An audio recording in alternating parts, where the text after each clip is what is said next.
नमस्कार, आप देखना शुरू कर चुके हैं लेट्स डिस्कस और मैं हूं आपके साथ धीरेन्द्र। आज मेरे पास बम्पर खबर है। बम्पर मतलब बम्पर, पॉलिटिकल भी और पॉलिटिकल मुद्दा को लेकर भी। बिहार सरकार ने अपने नए आरक्षण संशोधन विधेयक को गजट के तौर पर पेश कर दिया। राज्यपाल से इसकी स्वीकृति हो गई और अब ये कानून बन चुका है। बिहार में अब कुल जमा 75% सीटें आरक्षित होंगी सरकारी नौकरियों में और सरकारी शिक्षण संस्थान में भी। ओबीसी के आरक्षण कोटे में जबरदस्त इजाफा किया गया है, 27% से बढ़ाकर 43% किया गया। 2% आरक्षण गया है शेड्यूल्ड ट्राइब्स के जिम्मे और 20% आरक्षण हुआ है दलितों के लिए। यह मुद्दा मैं इसलिए आपको पहले उठाया, आपके सामने पहले रखा कि यहां से राजनीति अब तेज होगी और यह राजनीति प्रदेश की सीमा को लांघेगी। यह मुद्दा अब राष्ट्रीय स्तर पर उठ खड़ा होगा। आरक्षण बढ़ाओ। कई प्रदेश ने अपने यहां अलग अलग समाज के लिए आरक्षण को बढ़ाने की कोशिश की, सुप्रीम कोर्ट से वो हार गए। बिहार सरकार ने नोटिफिकेशन जारी कर दिया है।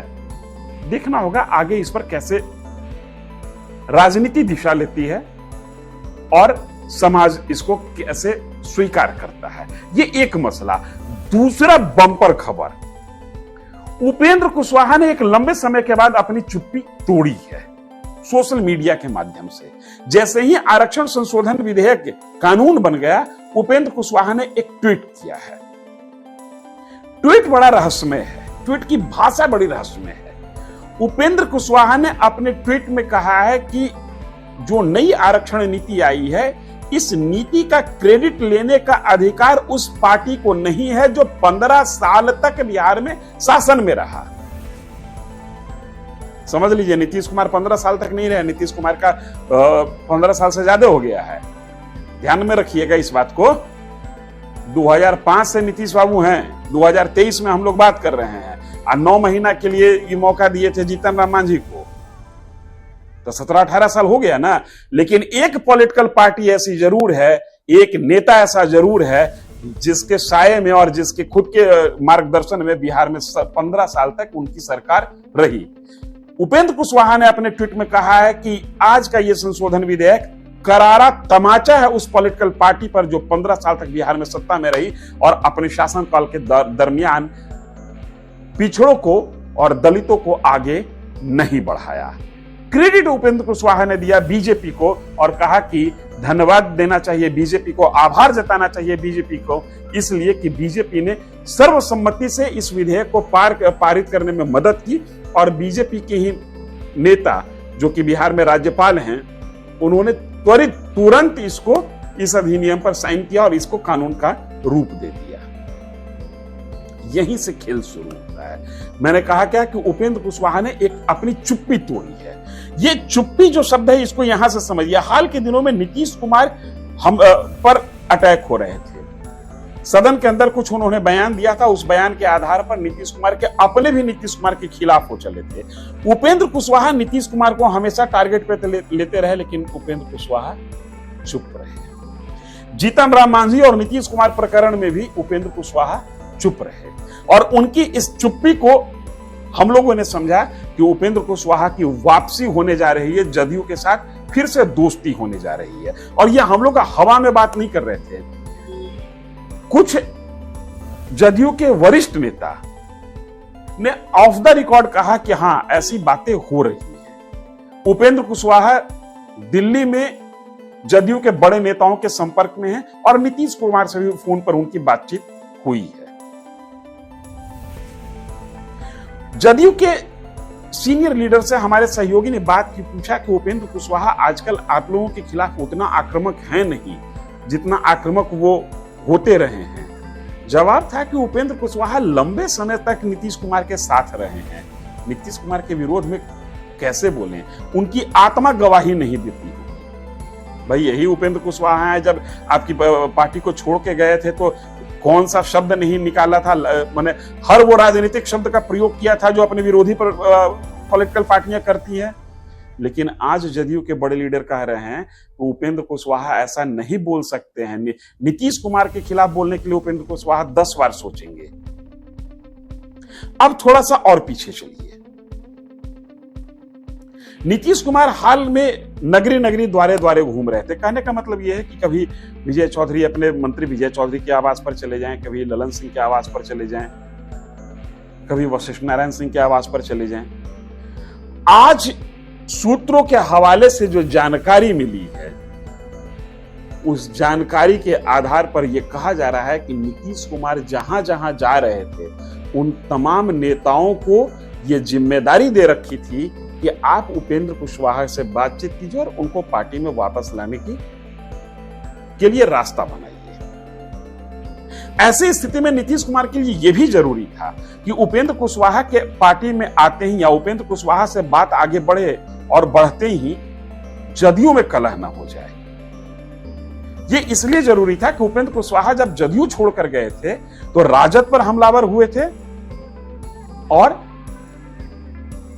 जदयू के राष्ट्रीय अध्यक्ष ललन सिंह पर हमलावर हुए थे। ललन सिंह को भी खूब कोसा था।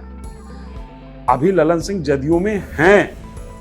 उपेंद्र कुशवाहा लाख आरोप लगाते रहे कि ललन सिंह जदयू के कम रहे, राजद के ज्यादा हो गए हैं। हकीकत यही है कि ललन सिंह, राजीव रंजन सिंह उर्फ ललन सिंह, जो कि मुंगेर से सांसद हैं, वो जदयू के राष्ट्रीय अध्यक्ष हैं। ऐसे में नीतीश कुमार के लिए जरूरी था कि उपेंद्र कुशवाहा से दोस्ती की बात बढ़े, उसके पहले ललन सिंह को भी मनाया जाए और ललन सिंह को भी इसके लिए तैयार किया जाए। मैं ये नहीं कह रहा हूं कि उपेंद्र कुशवाहा कल जेडीयू ज्वाइन कर रहे हैं या 24 नवंबर को, 25 नवंबर को यह अनाउंस हो जाएगा कि उपेंद्र कुशवाहा और जेडीयू में दोस्ती हो गई। लेकिन हम इतना जरूर दावे के साथ कह रहे हैं तो उपेंद्र कुशवाहा का मन अब भर गया एनडीए से। फिर आपके मन में एक प्रश्न आएगा कि अभी हमने कहा कि उपेंद्र कुशवाहा ने अपने ट्वीट में बीजेपी की तारीफ की है और हम ही उसी वीडियो में कह रहे हैं कि उपेंद्र कुशवाहा का मन भर गया बीजेपी से या एनडीए से। दरअसल उपेंद्र कुशवाहा की राजनीतिक शैली ये रही है, जिससे दूर होने का मन बनाते हैं उसके करीब होने का प्रदर्शन करते हैं। जब नीतीश कुमार से दूर होने का मन बनाए थे, 24 घंटा पहले तक नीतीश कुमार का खूब गुणगान कर रहे थे। नीतीश कुमार की प्रशासनिक शैली, नीतीश कुमार का विजन खूब तारीफ कर रहे थे। लेकिन जब अलग हुए तो जमकर कोसा। ये कुर्सी चीज ही ऐसी है। शायद उपेंद्र कुशवाहा जिस माइंडसेट के साथ, जिस अपेक्षा के साथ है एनडीए के पास गए थे, शायद वो अपेक्षा वहां पूरी होती हुई नहीं दिख रही है। ये खबर हाल के दिनों में आप लोगों ने भी देखा था और हम भी देखे थे, तेजी से फैली थी कि एनडीए के घटक दल बीजेपी से नाराज चल रहे हैं, इसलिए कि बीजेपी बिहार में सीट शेयरिंग पर बात नहीं कर रही है। छोटी पार्टियां हमेशा चाहती है कि बड़ी पार्टियों के साथ हमारा सीट एडजस्टमेंट हो जाए और हम जल्दी से जल्दी अपनी सीटों पर तैयारी शुरू कर दें। ये मैं तब कह रहा हूं जब मेरे पास इस बात की जानकारी है कि उपेंद्र कुशवाहा जदयू के साथ बात आगे बढ़ा रहे हैं, तो यहां पर भी सीट पर बात हो रही है।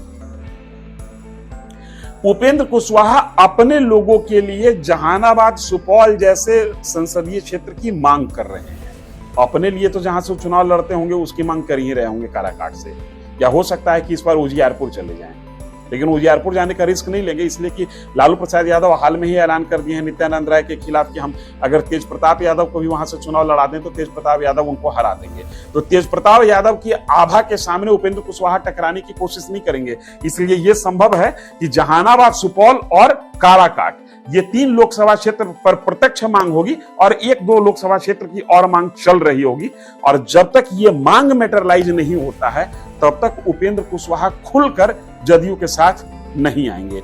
लेकिन अभी तक की जानकारी यही है, जैसे जेडीयू के लीडर्स के सुर जो बता रहे हैं उसके मुताबिक ये अनुमान लगाया जा रहा है कि उपेंद्र कुशवाहा एक बार फिर से नीतीश कुमार के साथ दोस्ती करने जा रहे हैं। और नीतीश कुमार भी अपनी वो ताकत को प्राप्त करना चाहते हैं जो ताकत उनके पास 1990 के दौर में हुआ करता था, जिस ताकत के आधार पर नीतीश कुमार से बीजेपी दोस्ती करने पर मजबूर हुई थी। नीतीश कुमार एक बार फिर से लव कुश समीकरण को खड़ा करना चाहते हैं और अपने उस पुराने सहयोगी को अपने साथ जोड़ना चाह रहे हैं जिसके साथ वो राजनीति में एक अपनी पहचान बनाते हुए आगे बढ़े थे। आज की इस वीडियो में अभी तक के बिहार की राजनीति जो कि राष्ट्रीय स्तर पर असर डालेगी उसके पॉलिटिकल अपडेट्स तक बात यहीं पर खत्म होती है। हम आगे फिर परत दर परत खबर को खंगालते आपके सामने आएंगे। अगर वीडियो पसंद आया हो तो लाइक और सब्सक्राइब जरूर करें। धन्यवाद।